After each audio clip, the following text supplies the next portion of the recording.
KCP, first of all, how are you feeling? How close were you to going yesterday, and kind of what's your thoughts about Game 5 tomorrow? I'm fine. Doing better, much better. Thoughts on the game yesterday. I wanted to play, man. It was just 50-50. Felt a little more, little soreness in my knee. So I kind of called it, and not played. But I'm feeling better. Still questionable about going tomorrow. But just feeling better day to day. Bill? Hey, Contavious, kind of separate from all the injury stuff, which is obviously very relevant, but there was a moment in Game 2 where that you put on Instagram and LeBron put on Instagram where he was really in your face and looked like he was saying, "I want you to shoot."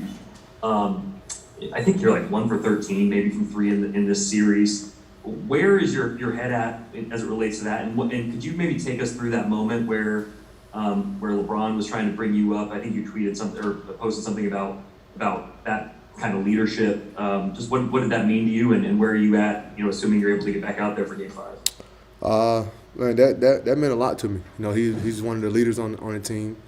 He's the guy I look up to. One of my big brothers. So it meant a lot. And me and Brian have been through a lot. Since we've been here as a Laker. I kind of felt that energy. I know he wanted me to shoot the ball. Regardless of how many I missed. Just continue to shoot. We've been through it before. My mindset is just trying to stay focused in the moment. Be aggressive. Shoot the ball when I'm open. And just try to play to the best of my ability. And try not to worry about the shots that I've missed already, or the shots I've missed in the game. Just try to continue to shoot the ball and stay focused. Dave? Contavious, is there any feeling amongst the group where you guys would want to be able to tell AD, take care of yourself, we got this for you? I mean, is there any consideration, or is that the type of feeling or conversation that you guys have? Because you guys want to have a longer run here, and you'll need him right.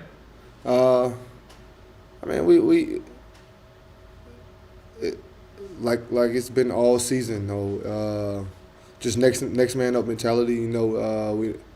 AD is day to day, so we don't know exactly if he's gonna play, if he's not gonna play. And we just know we got to bring the next man up mentality like we've did every season, since the championship.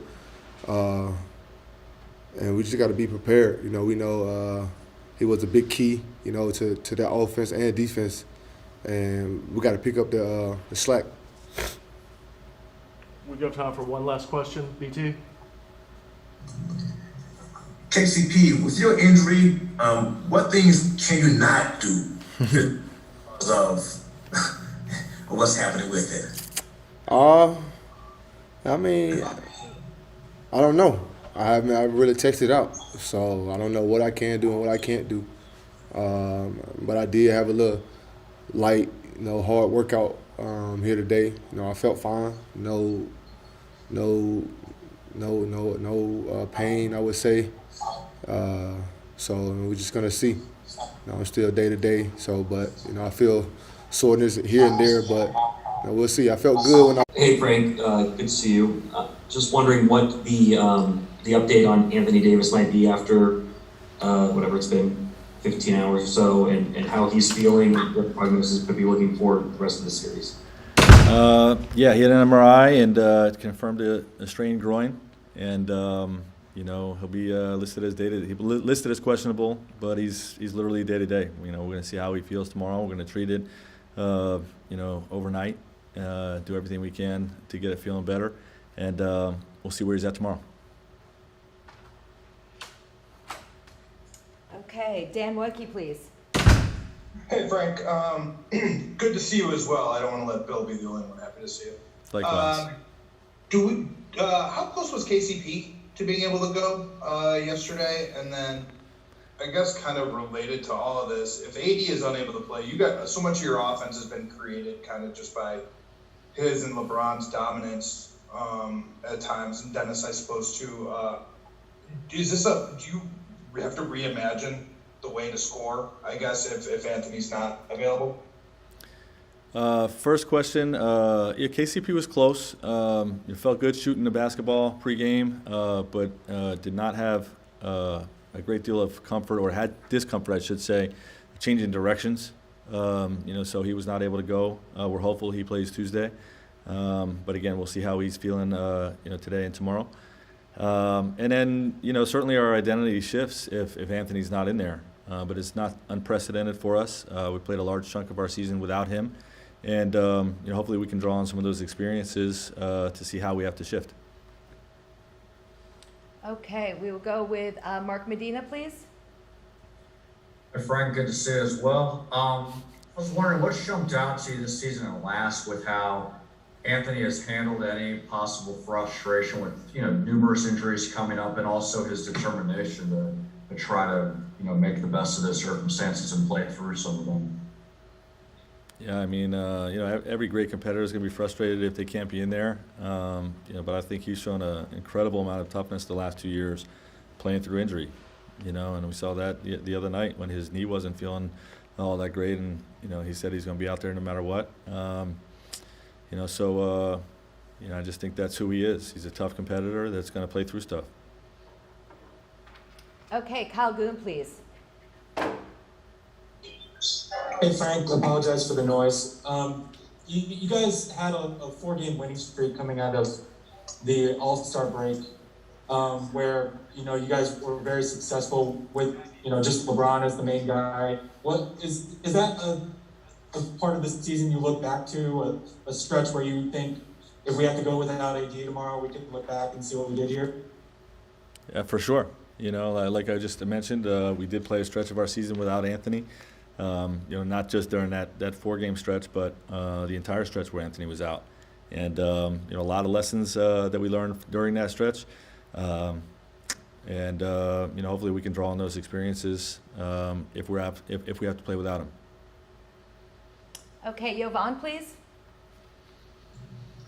Hey Frank, I know I've asked you about the LeBron on-off stuff multiple times this season, but in the playoffs right now it's plus 37 with him off, minus 33 with him, or plus 37 with him on, minus 33 with him off. Is there a sentiment that if AD can't go, LeBron might just have to play 40 plus minutes, and you treat it like a game 7 where you just have to play him to his max, or kind of how do you view that with how much you guys have struggled when he's been off the floor, and then now AD won't be on as well? Well, the first thing is, we have to win the minutes when he's off. That's the first thing. And, there's a lot of things that we look into, to try to create the right environment for those guys to succeed.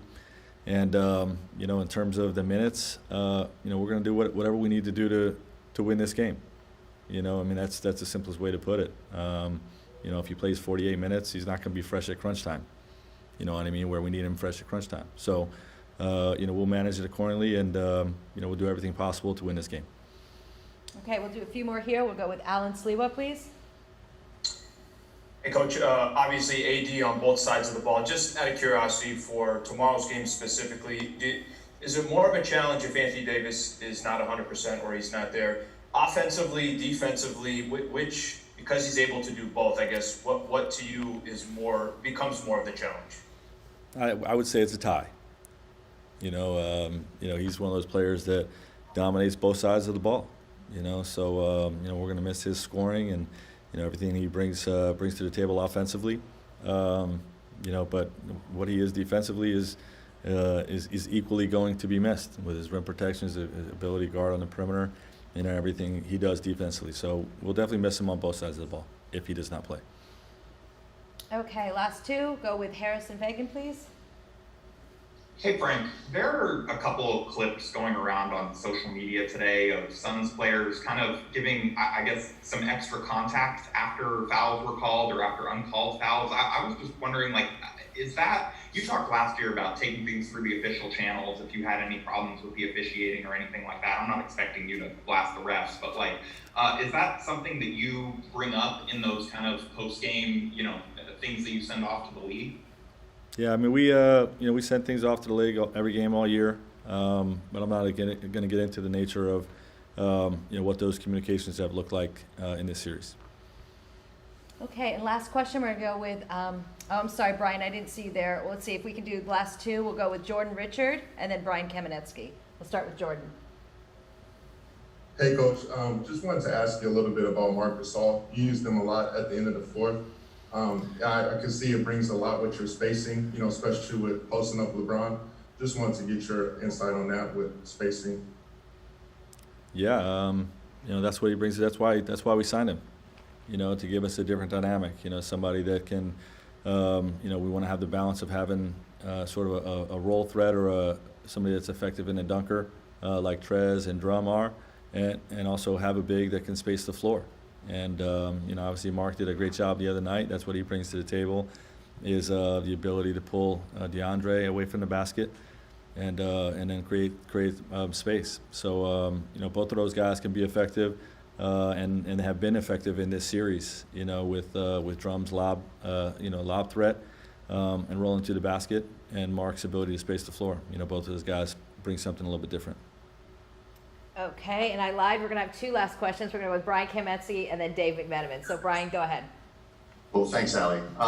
Frank, you mentioned obviously, you have some tape you can go back and look at. They have tape of you guys playing without Anthony that you can go back and look at should it be necessary. Well, what's potentially different about sort of such a drastic potential change in the way that both that you guys would play in a playoff series, because there is so much preparation, so much film work that goes into it.